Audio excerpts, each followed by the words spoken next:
Welcome to my TV వార్తల్లోని ముఖ్యాంశాలు.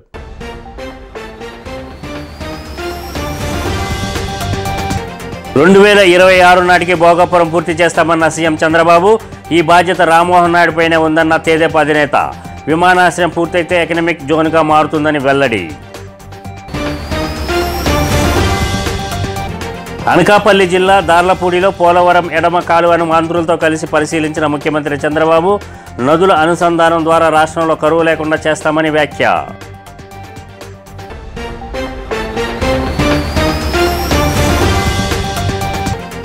Visakha steel plant గురించి ఎవరూ ఆందోళన చెందవద్దని కేంద్ర మంత్రి కుమారస్వామి సూచన. ఉక్కు కర్మాగారంలో ఎంపీ ఎమ్మెల్యేలతో కలిసి పలు విభాగాల పరిశీలన.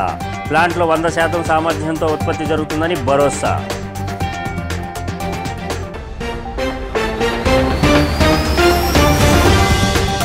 వివరాల్లోకి వెళ్తే 2020 నాటికి భోగాపురం విమానాశ్రయం తొలి దశను పూర్తి చేస్తామని ఏపీ సీఎం చంద్రబాబు అన్నారు. ఎయిర్పోర్ట్ పూర్తయితే ఎన్నో ప్రయోజనాలు ఉంటాయన్నారు. దీనిని పూర్తి చేయించే బాధ్యత కేంద్ర మంత్రి రామ్మోహన్ నాయుడుపై ఉందని హెలికాప్టర్ ద్వారా విమానాశ్రయ ప్రాంతాన్ని చంద్రబాబు పరిశీలించారు. అనంతరం మీడియాతో ఆయన మాట్లాడుతూ ఉత్తరాంధ్ర అభివృద్ధికి భోగాపురం కీలకమన్నారు. ఈ ప్రాంతానికి భోగాపురం గ్రోత్ ఇంజిన్గా పనిచేస్తుందని, విమానాశ్రయం పూర్తయితే ఈ ప్రాంతం ఎకనామిక్ హబ్గా మారుతుందని అన్నారు.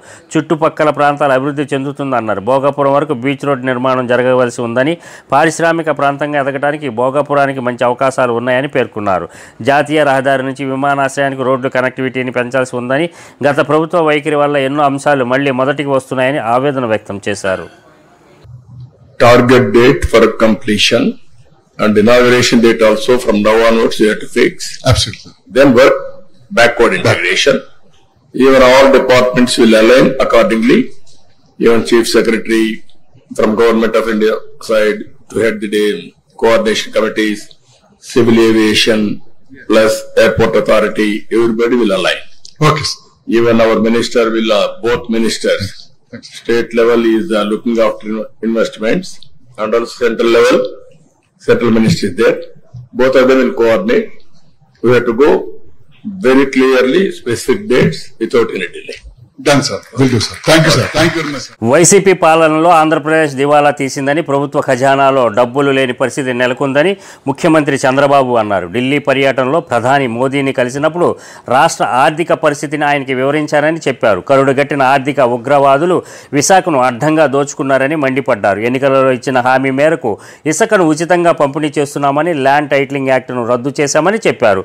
ఉత్తరాంధ్ర జిల్లాల పర్యటనలో భాగంగా అనకాపల్లి జిల్లా దార్లపూడిలో పోలవరం ఎడమ కాలువను ఆయన పరిశీలించారు. ఈ సందర్భంగా అక్కడి ప్రజలను ఉద్దేశించి మాట్లాడుతూ ఈ వ్యాఖ్యలు చేశారు. టీడీపీ హయాంలో పోలవరం ప్రాజెక్టు 72% పూర్తి చేశామని చంద్రబాబు చెప్పారు. ఈ ప్రాజెక్టు గత ప్రభుత్వం గోదావరిలో కలిపేసిందని దుయ్యబట్టారు. ఉత్తరాంధ్ర సుజల స్రవంతి ప్రాజెక్టు లక్షల ఎకరాలకు సాగునీరు అందుతుందని, ఈ ప్రాజెక్టుకు 800 కోట్లు ఖర్చు అవుతుందని తెలిపారు. వీలైనంత త్వరగా ఈ ప్రాజెక్టును పూర్తి చేస్తామని చెప్పారు. పురుషోత్తపట్నం ఎత్తిపోతల పథకం ద్వారా 2500 క్యూసెక్కుల నీటిని తీసుకురావచ్చని తెలిపారు. మంత్రులు వంగలపూడి అనిత, నిమ్మల రామనాయుడు, ఎంపీ సీఎం రమేష్ పాల్గొన్నారు. ఇప్పుడే దీనిపైన మీరు ఒకసారి చూస్తే పోలవరం నేను 72% ఆ రోజు పూర్తి చేస్తే ఈ దుర్మార్గులు వచ్చి 72% పూర్తి చేసిన డయాఫ్రామ్ వాళ్ళు పూర్తయితే దాన్ని గోదావరిలో కలిపేశారు. కాఫర్ డ్యాములు డ్యామేజ్ అయినాయి. 2021 జూన్కు నీళ్లు రావాల్సిన పోలవరం ఇప్పుడు ఎప్పుడు వస్తుందో చెప్పలేని పరిస్థితి తీసుకొచ్చారు.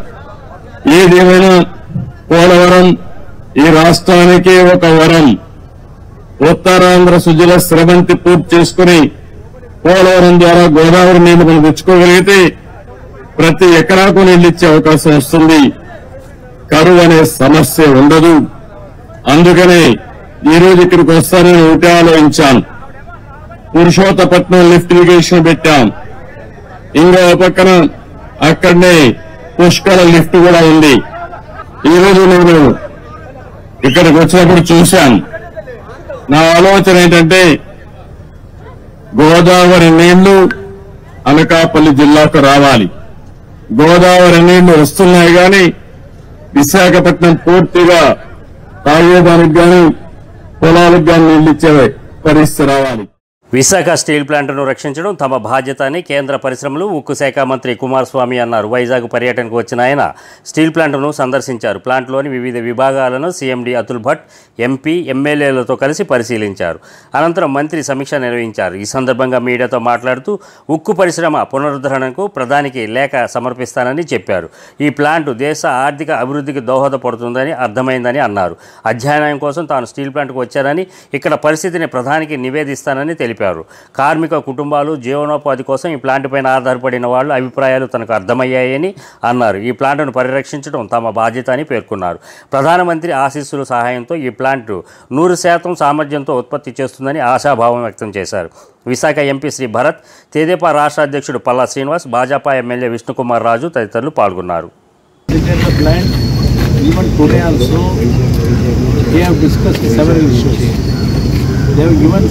Several advisors. Yesterday while I am coming here, had a meeting with our bankers also. Ultimately, we are going to take some decision with the higher authority. Thank you. Background.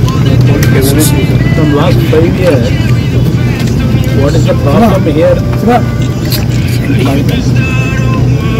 Because of some mismanagement of issue. Issues I discussed with the London. I wanted to give a report to the Honorable Prime Minister and to take his blessing to revive this RINL plant, because I can understand the feeling of the Visakhapatnam and the surrounding citizens, the sentiment they have it in their mind. There is a possibility of reviving. Vijayawada APIIC కాలనీలోని రైతు బజార్లో రాయితీపై నాణ్యమైన బియ్యం, కందిపప్పు పంపిణీ చేసే మొదటి కౌంటర్ను నాదెండ్ల మనోహర్ ప్రారంభించారు. ఈ సందర్భంగా మంత్రి మాట్లాడుతూ చంద్రబాబు, పవన్ కళ్యాణ్ ఆదేశాలతో సామాన్యులకు నిత్యావసర సరుకులను రాయితీపై అందించేందుకు చర్యలు తీసుకున్నట్లు తెలిపారు. ఆర్థిక పరిస్థితి క్లిష్టంగా ఉన్నప్పటికీ ప్రజల ఇబ్బందులను దృష్టిలో పెట్టుకొని ఈ కౌంటర్లను ఏర్పాటు చేస్తున్నట్లు తెలిపారు. హోల్సేల్ దుకాణదారులు, రిటైల్ వర్తకులు కూడా 160 రూపాయలకే నాణ్యమైన కిలో కందిపప్పును అందించేలా చర్యలు తీసుకుంటామన్నారు. మున్ముందు పంచదార సహా పలు చిరుధాన్యాలను కూడా రైతు బజార్లో రాయితీపై విక్రయిస్తామని తెలిపారు. ఒక్కొక్కరికి కిలో కందిపప్పు, 5 కిలోల బియ్యం చొప్పున అందిస్తామన్నారు. ప్రజలు దీనిని ఉపయోగించుకోవాలని సూచించారు. అనేక ప్రాంతాల్లో రైతుల గురించి మేము కలిసినప్పుడు, వాళ్ళ సమస్యలు మేము అర్థం చేసుకున్నప్పుడు ఉప ముఖ్యమంత్రి గారు పవన్ కళ్యాణ్ గారు కాకినాడలో కూడా మేము రైతులకి ధాన్యం కొనుగోలు విషయంలో అన్యాయం జరుగుతున్న దానిపైన ఆ రోజు కూడా మేము పోరాటాలు చేసాం. గిట్టుబాటు ధర, కనీస మద్దతు ధర అనే 2 అంశాలపైన రైతుకి ఎక్కడ అన్యాయం జరగకూడదని చెప్పి మా శాఖ నుంచి మేము గత ప్రభుత్వం సుమారు 36,000 కోట్ల రూపాయలు కార్పొరేషన్ ద్వారా రుణాలు తీసుకుని 1,650 కోట్లు బకాయిలు రైతులకు చెల్లించకుండా వెళ్ళిపోయింది. అయినా కానీ ఇంత క్లిష్ట పరిస్థితుల్లో, ఆర్థిక ఇబ్బందుల్లో గౌరవ ముఖ్యమంత్రి గారి చొరవతోటి, ఉప ముఖ్యమంత్రి గారు చూపించిన చొరవతోటి 1000 కోట్ల రూపాయలు తక్షణమే ఆర్థిక సాయం ఏదైతే రైతులు మేము చెల్లించాలో 1,600 కోట్ల నుంచి 1000 కోట్ల రూపాయలు మేము ఆల్రెడీ చెల్లించాం. ఇంకొక 600 కోట్ల రూపాయలు త్వరలోనే చెల్లించాల్సిన అవసరం ఉంది. అది కూడా చెల్లిస్తాం. అందులో భాగంగా ఒక సమీక్షా సమావేశంలో ముఖ్యమంత్రి గారు ధరల గురించి ఒక స్థిరీకరణ తీసుకురావాలనే ఆలోచన వచ్చినప్పుడు అధికారులు మీ అందరం కూడా ఆంధ్రప్రదేశ్ రాష్ట్ర పౌర సరఫరాల శాఖ ఆధ్వర్యంలో కృష్ణా జిల్లా గన్నవరం రైతు బజార్లో ఏర్పాటు చేసిన బియ్యం, కందిపప్పు ప్రత్యేక కౌంటర్ను ఎమ్మెల్యే యార్లగడ్డ వెంకట్రావు ప్రారంభించారు. ఈ సందర్భంగా ఎమ్మెల్యే వెంకట్రావు మాట్లాడుతూ గన్నవరం అభివృద్ధికి అన్ని విధాలా కృషి చేస్తానని అన్నారు. నియోజకవర్గంలోని వీరపనేనిగూడెం, మల్లవల్లి ఇండస్ట్రియల్ ఏరియా త్వరితగతిన అభివృద్ధి జరుగుతుందని, మల్లవల్లిలోని అశోక్ లేలాండ్ త్వరలోనే ప్రారంభం జరుగుతుందని అన్నారు. గత ప్రభుత్వంలో అభివృద్ధి శూన్యమని ఆరోపించారు. ఈరోజు రాష్ట్ర ప్రభుత్వం నిత్యావసర వస్తువులు స్థిరీకరణ కోసం ముఖ్యమంత్రి గారు, civil supplies minister Nadendla Manohar గారు రైస్ మిల్లర్లతో సమావేశం ఏర్పాటు చేసి మార్కెట్లో బియ్యం ధర 55.85 కేజీ ఉంటే దాన్ని 49 రూపాయలకి, అలాగే ధర 50 రూపాయలకి చేయడం జరిగింది. దాన్ని కూడా రైస్ మిల్లర్ ముందుకు వచ్చి తీసుకుందుకు మా కృష్ణా జిల్లా ఇక్కడ షాపులన్నీ మనస్ఫూర్తిగా అందిస్తుంది. గతంలో కూడా తెలుగుదేశం ప్రభుత్వం కానీ టమాటా ధరలు విపరీతంగా పెరిగినప్పుడు అరికట్టడానికి చేసిన పరిస్థితి అందరికీ చెప్పాల్సిన అవసరం ఉంది. కానీ ఏది అన్ని సిస్టమ్స్ వదిలేసిన పరిస్థితి రాబో ఎట్టి పరిస్థితుల్లోనూ సంక్షేమం పేద ప్రజల సంక్షేమమే ధ్యేయంగా అభివృద్ధి ఎజెండాగా తెలుగుదేశం జనసేన బీజేపీ సంఖ్యాన ప్రభుత్వం పనిచేస్తుంది. గతంలో మీరు చూశారు వైసీపీ ప్రభుత్వం అధికారంలో ఉండగా మంత్రులు ఎలా మంత్రుల డ్యూటీ ఏంటంటే వాళ్ళకు ఒక శాఖ ఉందని దాన్ని రివ్యూ చేయాలని పట్టించుకోవాలని అన్ని గాలికి వదిలేసి కేవలం కృష్ణా జిల్లా ఉంగుటూరు మండలం పెద్దౌటుపల్లి వద్ద జాతీయ రహదారిపై రోడ్డు ప్రమాదం జరిగింది. బైకుపై వెళుతున్న ఇద్దరిని వెనక నుండి లారీ ఢీకొట్టింది. ఈ ఘటనలో బైకుపై వెళుతున్న ఇద్దరు అక్కడికక్కడే మృతి చెందారు. మృతులు చింతలపూడి మండలం వీరగుంట్లపల్లికి చెందిన వి శ్యామ్కుమార్, మరో మహిళ. వివరాలు తెలియవలసి ఉంది. శ్యామ్కుమార్ పోలీస్ డిపార్ట్మెంట్లో పనిచేస్తున్నట్లు గుర్తించారు. మృతులు ఏలూరు నుండి విజయవాడ వైపు వస్తుండగా ప్రమాదం జరిగింది.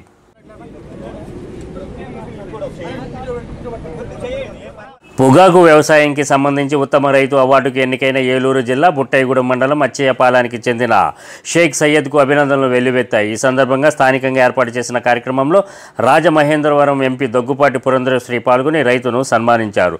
రైతు కృషిని ఆమె కొనియాడారు.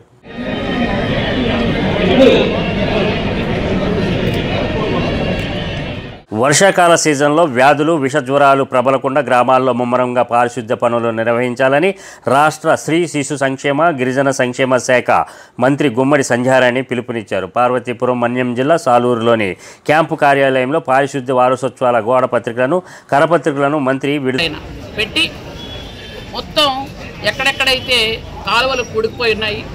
ముఖ్యమంత్రి చంద్రబాబు ఇటీవల ఎన్నికలలో కార్మికులకు ప్రభుత్వ ఉద్యోగులకు ఇచ్చిన హామీలని నెరవేర్చకపోతే కార్మికుల పక్షాన ఆందోళనకు దిగుతామని విశాఖ జిల్లా సిఐటియు నేతలు మణి పి జగన్ అన్నారు. కార్మికుల పోరాట దినోత్సవం సందర్భంగా పెందుర్తి తహసీల్దార్ కార్యాలయం వద్ద అంగన్వాడీ ఆశా వర్కర్లు మధ్యాహ్న భోజన పథకం నిర్వాహకుల కార్మికులతో కలిసి సిఐటియు ఆధ్వర్యంలో ధర్నా నిర్వహించారు. ఈ సందర్భంగా మాట్లాడుతూ ఇచ్చిన హామీలను అమలు చేయాలని కోరారు. కార్యక్రమంలో ఐద్వా నాయకురాలు బి రమణ, సిఐటియు నాయకుడు శంకర్, పలువురు కార్మిక సంఘ నాయకులు పాల్గొన్నారు.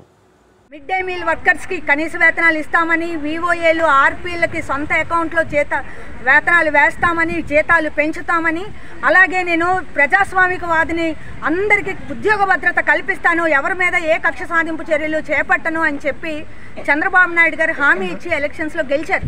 ఇప్పుడు రాజకీయంగా స్కీమ్ వర్కర్స్ మీద విపరీతమైన వేధింపులు జరుగుతున్నాయి. తక్షణం ఆ వేధింపులు ఆపాలని చెప్తున్నాం. గత ప్రభుత్వం అలాగే చేసింది. గత ప్రభుత్వానికి ఏ గతి పట్టిందో చంద్రబాబు నాయుడు గారు చూశారు. ఇప్పుడు కూడా మీరు అవే పద్ధతులు పాటించి వర్కరు అంటే ఓ డెఫినేషన్ ఇచ్చారు. మీరే పనిచేస్తే ఏ రకమైన పని చేస్తున్న ఆ రకంగా పనిచేస్తున్న ఆర్పీలు కానీ, విఓఏలు కానీ, ఆశా కానీ, అంగన్వాడీ కానీ, ఇతర సెంట్రల్ గవర్నమెంట్లో ఉండే స్కీములు అన్నిటిలో పనిచేసిన వాళ్ళు వీళ్ళందరూ వర్కర్స్ కిందే వస్తారు. మరి వాళ్ళు కాదని చెప్పేసి వీళ్ళు వర్కర్ కాదు కార్యకర్త అని చెప్పేసి ఈరోజు వీళ్ళకేమి ఎలవెన్స్ పేరుతో ఇచ్చేసి ఈరోజు 6,000, 10,000 ఇచ్చి చాలా బాగా ఇచ్చానని చెప్పేసి చెప్తా ఉన్నారు. వర్కర్స్కి వాళ్ళ జీతం ఒకటే కాదు, పిఎఫ్, ఈఎస్ఏ, రిటైర్మెంట్ అయిన తర్వాత గ్రాడ్యుటీ. పార్వతీపురం మన్యం జిల్లా కొమరాడ జంజువతి రబ్బర్ డ్యాంలో ప్రమాదవశాత్తు జారిపడి యువకుడు మృతి చెందాడు. పార్వతీపురం మండలం పెదమరికి పంచాయతీ కొత్తూరు గ్రామానికి చెందిన కేంద్రిక గోపాలరావు స్నానానికి వెళ్లి ప్రమాదవశాత్తు మృతి చెందినట్లు స్థానికులు తెలిపారు. మృతి చెందిన గోపాలరావుకి 3 ఏళ్ల పాప ఉంది. ప్రస్తుతం భార్య 4 నెలల గర్భవతి. కుటుంబానికి పెద్ద దిక్కు కోల్పోయామని శోకసంద్రంలో కుటుంబ సభ్యులు కన్నీరు మున్నీరుగా వెలిపిస్తున్నారు.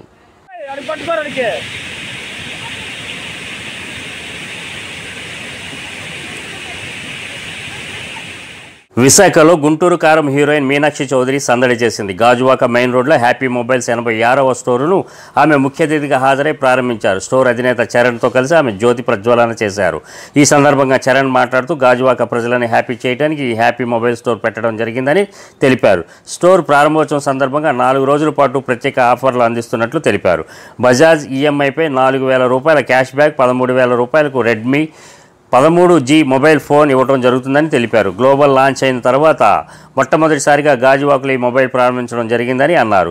2,000 రూపాయలకు జోడీ కాలింగ్ వాచ్ అందిస్తున్నామని, నగర ప్రజలతో పాటు గాజువాక వాసులని హ్యాపీ చేసేందుకు ఈ ఆఫర్లు పెట్టడం జరిగిందని చరణ్ తెలిపారు. ఈ సందర్భంగా సినీ నటి మీనాక్షి మాట్లాడుతూ విశాఖ అంటే తనకెంతో ఇష్టమని తెలిపారు. గాజువాకలో హ్యాపీ నూతన స్టోర్ తన చేతుల మీదుగా ప్రారంభించడంతో సంతోషంగా ఉందని, స్టోర్లో అతి తక్కువ ధరలకే మొబైల్ ఫోన్లు అమ్మకం చేయడం జరుగుతుందని, గాజువాక ప్రజలు ఈ హ్యాపీ మొబైల్ స్టోర్ను ఆదరించాలని కోరారు. సెప్టెంబర్లో తాను నటించిన 2 సినిమాలు విడుదలవుతున్నాయని తెలిపారు. సంక్రాంతికి మరో సినిమా కూడా రిలీజ్ అవుతుందని మీనాక్షి తెలిపారు. గాజువాకలో మీనాక్షి గారి మా 86వ స్టోర్ ఈ రోజు లాంచ్ చేస్తున్నాము. చాలా చాలా సంతోషంగా ఉంది. సో ఈ రోజు గాజువాకని హ్యాపీ చేయడానికి మేము డిసైడ్ అయిపోయాము. సో అదే విధంగా కస్టమర్ కి ఎక్కడా లేనటువంటి ఆఫర్స్ ని తీసుకొచ్చాము. బజాజ్ ఈఎంఐ పైన 4,000 రూపాయల దాకా క్యాష్ బ్యాక్ తీసుకొచ్చాము. అదే విధంగా లెస్ దాన్ 13,000 రూపీస్ లో రెడ్మీ 13 5G ఫోన్ ని ఈ రోజు లాంచ్ చేస్తున్నాము. మొట్టమొదటిసారిగా గ్లోబల్ లాంచ్ అయిన తర్వాత మార్కెట్ లో లాంచ్ ఫస్ట్ గా మనమే చేస్తున్నాము. దానికి మీనాక్షి గారే మన ఫస్ట్ సెలబ్రిటీ లాంచ్ చేస్తున్నారు. దీనికి చాలా చాలా సంతోషంగా ఉంది. అదే విధంగా కస్టమర్ కి 2,000 రూపాయల్లో జోడీ కాలింగ్ వాచెస్ ఇస్తున్నాము. అదే విధంగా ఐఫోన్ కేవలం 58 రూపీస్ కి రోజుకి 58 రూపీస్ లో కస్టమర్ పొందగలరు.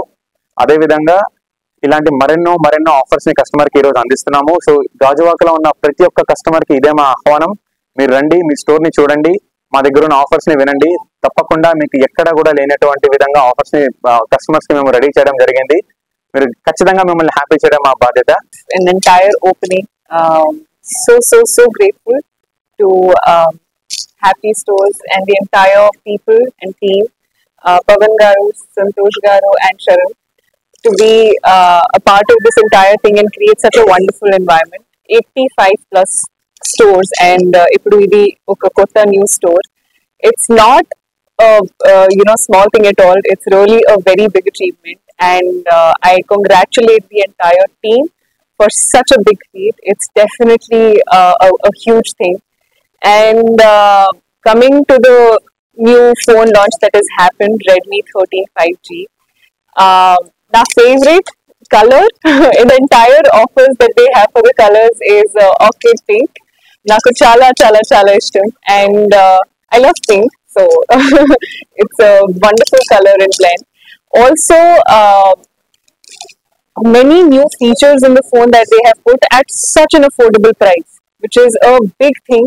Endukante we have all sorts of people. We have all the people coming from different workshops, different work jobs, and I feel like everybody deserves to have the best. And this phone and Happy Mobile Store is one such place where you can get that, where every customer is your most valuable customer, and that is what I love the most about this entire team. I'm so happy to be associated with them, and I hope I get to be associated for a lot more. And chala santoshanga undi, chala happyga unnanu. And yes, we were just talking about how I'm a dentist, so I don't know if a lot of you know. So for us, in terms of service, is something very, very, very important and chala close ga undi to my heart. And when I got to know that they have done blood donations, they have set up places wherein they do donate food as well. So and yeah, so I'm like, that's not just going and doing. ముఖ్యాంశాలు మరోసారి.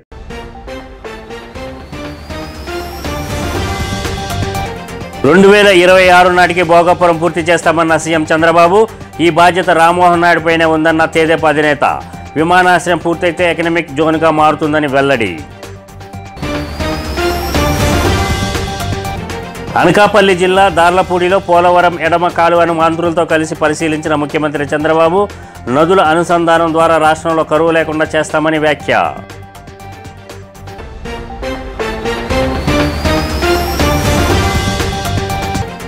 Visakha steel plant గురించి ఎవరూ ఆందోళన చెందవద్దని కేంద్ర మంత్రి కుమారస్వామి సూచన. ఉక్కు కర్మాగారంలో ఎంపీ ఎమ్మెల్యేలతో కలిసి పలు విభాగాల పరిశీలన. ప్లాంట్లో 100% సామర్థ్యంతో ఉత్పత్తి జరుగుతుందని భరోసా.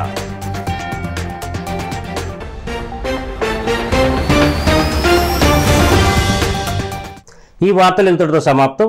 మరో బులెటిన్లో మరలా కలుద్దాం. అంతవరకు సెలవు.